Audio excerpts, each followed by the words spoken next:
अस्सलामुअलैकुम वरहमतुल्लाह। नाजरीन, आप जानते हैं कि हमारा मौजू उर्दू ग्रामर चल रहा है। पिछले लेक्चर में हमने इल्म सरफ पर बात छेड़ी थी और आज जो हमारा मौजू है ग्रामर के हवाले से वो है इल्म नहू। यानी इल्म नहू के दो अक़साम हैं, एक को हम नहवे तफसीली कहते हैं और दूसरे को हम नहवे तरकीबी कहते हैं। नहवे तफसीली में हमने ये जानना है कि अस्मा, ज़मायर, अफ़ाल, हुरूफ का इस्तेमाल हम जुम्लों में किस तरह करते हैं। लेकिन पहली बात जो हमने यहाँ पे जाननी है वो अस्मा के बारे में, यानी इसम के बारे में, जिन्स के बारे में, जिसे हम कहते हैं तज़किर व तानीस।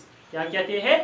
तज़किर व तानीस या तज़किर व तानीस, यानी मुज़क्कर और मुअन्नस। लेकिन तज़किर व तानीस जो है दोनों अल्फाज क्या है?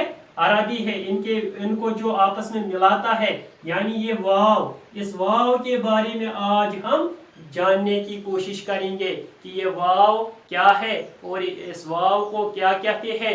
ये वाव हम किस तरह मुनासिब जगहों पर इस्तेमाल कर सकते हैं, क्योंकि आगे चलकर हम बहुत सारे जगहों पर ऐसे अल्फाज देखेंगे जिनके बीच में, जिनके दरमियान में वाव होगा।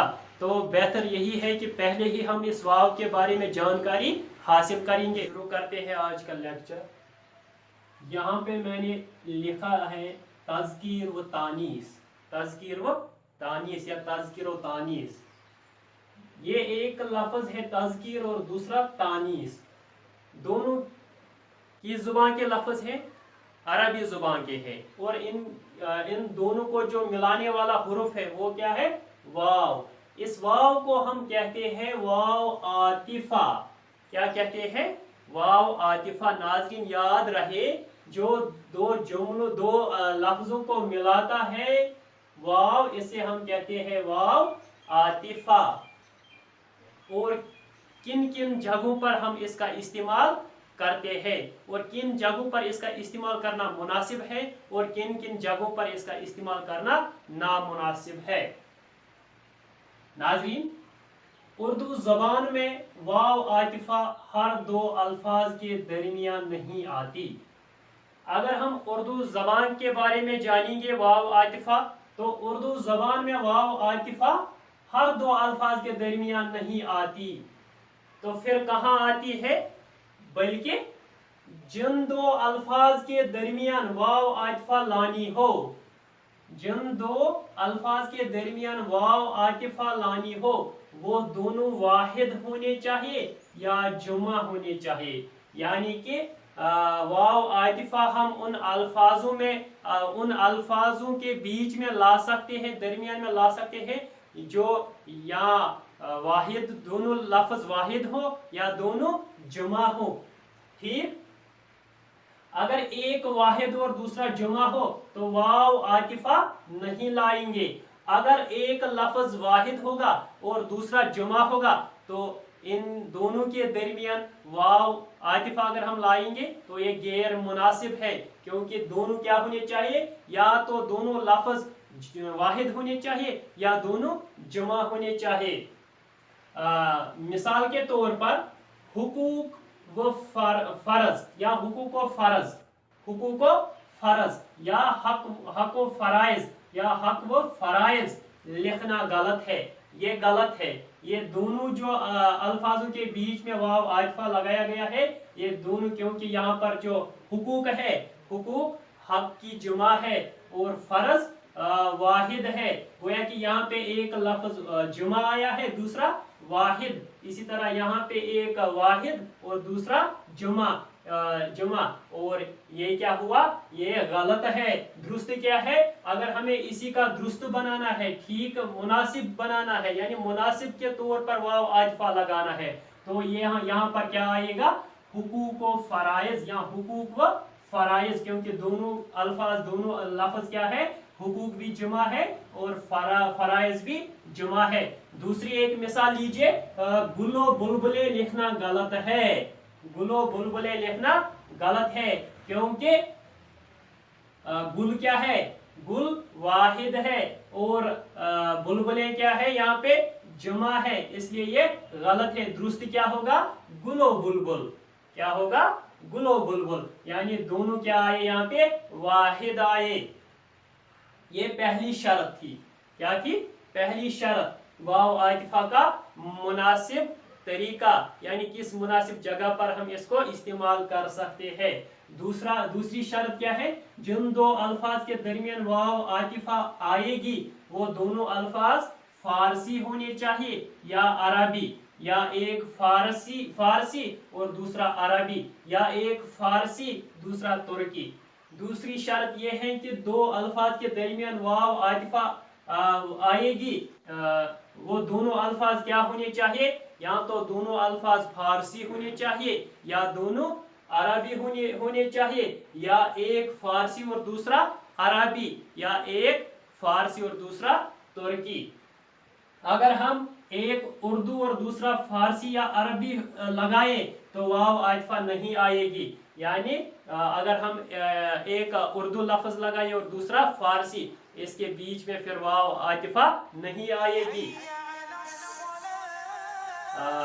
मिसाल के तौर पर अर्जो समा, अर्जो समा, अर्जो समा दोनों अल्फाज क्या है, अरबी है। इसी तरह उम्मीदो बीम, उम्मीदो बीम दोनों अल्फाज क्या है, फारसी है। इसी तरह उम्मीदो यास, एक लफ्ज फारसी है, यानी उम्मीद क्या है, उम्मीद फारसी है, और यास क्या है, यास अरबी है। गोया कि ये जो तरकीब है ये बिल्कुल दुरुस्त है। यानी अर्जो समा दोनों अल्फाज क्या आए, अरबी आए। उम्मीदो बीम दोनों क्या आए, फारसी। और उम्मीदो यास एक लफ्ज फारसी और दूसरा अरबी। गोया कि ये तरकीब क्या है, दुरुस्त है। जबकि रंगो रूप कहना दुरुस्त नहीं नाज़रीन, जबकि रंगो रूप कहना दुरुस्त नहीं, क्योंकि रूप क्या है, रूप उर्दू लफ्ज है और रंग फारसी। वह कि हमने पढ़ा कि या तो दोनों लफ्ज फारसी होनी चाहिए या अरबी होनी चाहिए, या एक फारसी एक अरबी। यहाँ पर क्या है, एक उर्दू और दूसरा फारसी। गोया कि ये दुरुस्त नहीं है, रंगो रूप कहना दुरुस्त नहीं है। उर्दू जुबान का असल में क्या है, जान लीजिए नाज़रीन, ध्यान रखिए। उर्दू जुबान का हुर्फ अतफ वाव नहीं है। यानी उर्दू जुबान का हुर्फ अतफ जो है वो वाव नहीं है, बल्कि और है। क्या है, और। इसलिए यह तरकीब इस तरह होनी चाहिए, रंग और रूप। क्या होनी चाहिए, रंग और रूप। गोया कि यह मुनासिब जगह है। उर्दू में जो हुर्फ अतफ है वो क्या है, और है, न कि वाव। गोया कि फिर क्या आएगा, रंग और रूप या रंग रूप। जैसे कि हम कहते हैं कि देखने में उसका रंग रूप तो अच्छा है। इसी तरह दूसरी मिसाल, फूल व बुलबुल, ये कहना भी दुरुस्त नहीं है। फूल व बुलबुल कहना भी दुरुस्त नहीं है, क्योंकि बुलबुल क्या है, बुलबुल अरबी लफ्ज है और फूल उर्दू लफ्ज है। इससे या तो गुलो बुलबुल कहेंगे या इस तरह मुनासिब होगा गुलो बुलबुल, क्योंकि एक लफ्ज गुल क्या है, फारसी है, और बुलबुल क्या है, अरबी है। या फिर फूल और बुलबुल कहेंगे, फूल और बुलबुल। गोया कि उर्दू का हुर्फ अतफ आया और। ठीक।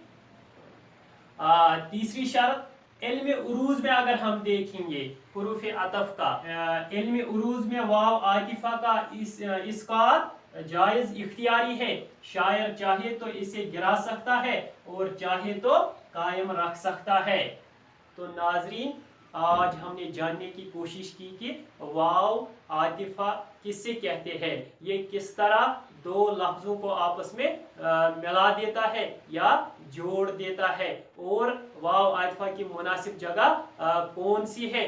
और उर्दू में वाव आतिफा की जगह जो हुरूफ अतफ है वो क्या है, और है। यानी हम क्या इस्तेमाल करते हैं, और करते हैं, रंग और रूप। या इसी तरह रंग और रूप, इस तरह फूल और बुलबुल। गोया कि उम्मीद रखता हूँ आज का जो ये लेक्चर था हुरूफ अतफ पर यानी वाव आतिफा पर, ये आपको समझ आया हुआ होगा। इंशाअल्लाह जल्द हाजिर होंगे अपने मौजू पर यानी ग्रामर जो हमारा मौजू है इल्म नहू पर। तब तक के लिए खुदा हाफिज।